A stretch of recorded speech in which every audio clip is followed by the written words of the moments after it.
When I first came to Bahrain, I was hoping to discover the customs of the Middle East, and this has turned out to be a very difficult thing, as people who come to the Gulf discover very early on. You find yourself surrounded by many foreigners of many different nationalities and faiths. They're all here to work, to achieve things for themselves. And this isn't what we expect to come for. This is not the culture that we're expecting to find. So for some time, Islam is obscured or masked from the people that come to the Gulf. So for a long time, I didn't discover anything about Islam. I heard the adhan and I thought, this is very beautiful, what do these words mean? And people told me. But even so, this was just information. This was almost like tourism. It was in fact probably 10 years later, after I travelled from Bahrain to Sharjah to Dubai and then on to Turkey, where I discovered something different. That's not to say that Islam is better or greater in Turkey. Not at all. In fact, sadly, Islam is suppressed in Turkey in many ways. I discovered after my arrival in Turkey that there were some wonderful things to find out about that country. Of course, it has a great Islamic history, and this has sort of struck me visually straight away. I immediately discovered the beautiful Islamic architecture from the Ottoman period, and it was only after some time in Turkey I started to get to know the people very well. We came to Ramadan, something which I'd witnessed many times before in the Gulf, but something which I just had let it pass me by, as most Westerners do. Just an annoyance, an inability to get a cup of tea during the day. In Turkey I felt something different. I felt some sense of something else. And I soon noticed that the people who were fasting in Ramadan were the people who I'd already decided that I liked. There was an obvious correlation between the best of the people and the people who fasted. These proved to be the best of the Muslims, and I was attracted to them. So I joined in. I did what seemed like a strange thing. I started to fast in Ramadan, even though I was not a Muslim. And I found this very pleasing in many ways, quite challenging in other ways, but very, very pleasing. And I enjoyed the fast. I enjoyed especially the few moments before the adhan of Maghrib and waiting quietly with the people that have been fasting all day, working right through the day. Because in Turkey there's no allowance made for Ramadan in the work. So people are fasting completely from the beginning of the day until dusk, and they're working all the time. And I did this also. And this is difficult, but alhamdulillah we succeeded. And I was impressed with this, and this gave me a feeling of achievement, and it inspired me to do more studying. And around this time somebody gave me my first Quran, and I was able to read it in the English and to understand something. And I was amazed when I read it that there was nothing strange in this book. I'd expected it to be full of, I don't know, Eastern mysticism, whatever nonsense you like to think that as Westerners we imagine. There was nothing odd in it. In fact, what I discovered was it wasn't like the Bible. I'd never been able to understand the Bible. The Bible seemed to me to be full of contradictions, peculiar stories that didn't seem to add up, and things which didn't seem to convey the message of Christ. The message of Jesus didn't seem to come through in the Bible except in some parts. Later I've studied this more closely and I now understand why, but that's not the subject now. The point was that the Quran made complete sense. So I read it, and this inspired me to read more.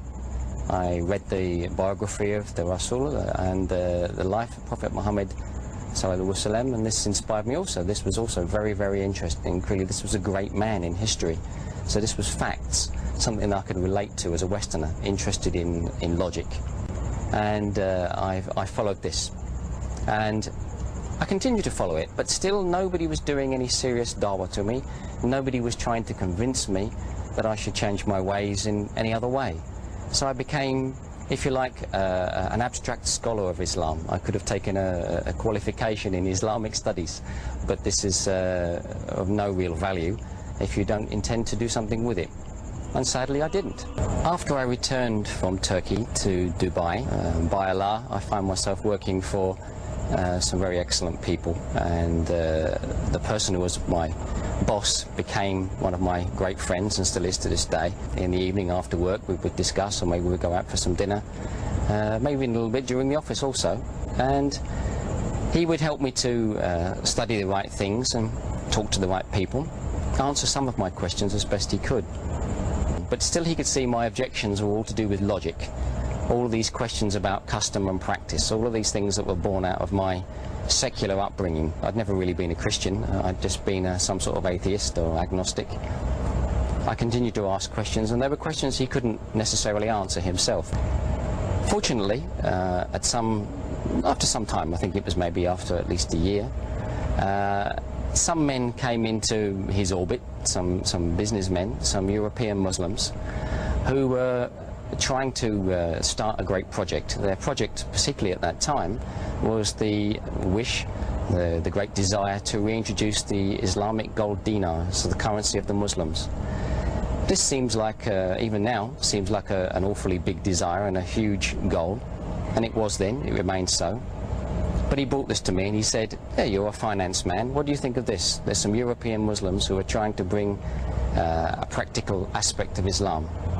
The idea is that you cannot pay the zakah unless there is a gold dinar to pay it with. So you only have 4 pillars of Islam, and you must find the other one by some proper means." So he said to me, "What do you think of this idea?" Of course, I'd learned all about Islam, I knew what he meant by these pillars, and I said, "Rubbish, it can't be done. There's no way that they can overcome the financial system of the Kafirs, and this will fail."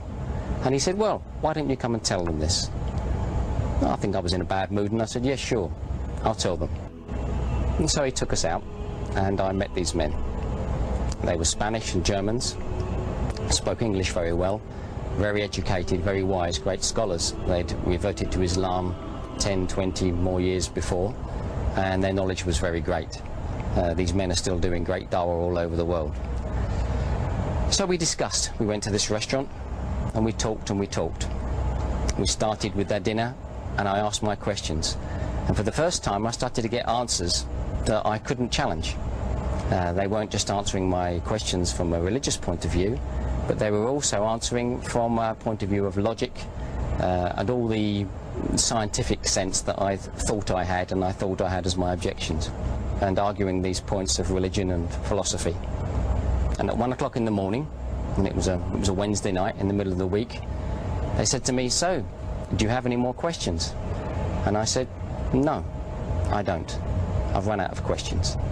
So they said, "Now what? You're going to embrace Islam?" What could I say? I could only say yes. So it was. They invited me to come to their house on the following Friday, 2 days later. I came to their house, we prepared, they gave me some last lessons, some last advice, things I needed to know about the salah, about making wudu, ghusl. And we went to the Grand Mosque in Jumeirah, where I said my shahada. And I immediately got 1,000 big brothers all hugging me and delighted. And I'd never seen so many happy faces, never. No birthday party, no Christian gathering, no any other sort of gathering. So many pleased people, and they're all pleased for me. So that's my story. I hope it hasn't bored you too much. I think I just have one thing I want to say. Those of you that are watching that were born Muslims, alhamdulillah, you were blessed. And I just hope that you treasure it and you treat it as you should, as a gift that you were given at birth, something very wonderful. If you're watching and you already are a Muslim, but you are a revert like me, then Mabruk, congratulations. Also, alhamdulillah, always alhamdulillah. I hope your story was something wonderful for you, whether it was a sudden discovery or a slow and tortuous argumentative path like mine. Whatever it was, I hope it brought you to the right place. If you're not a Muslim, then I have something else to say to you.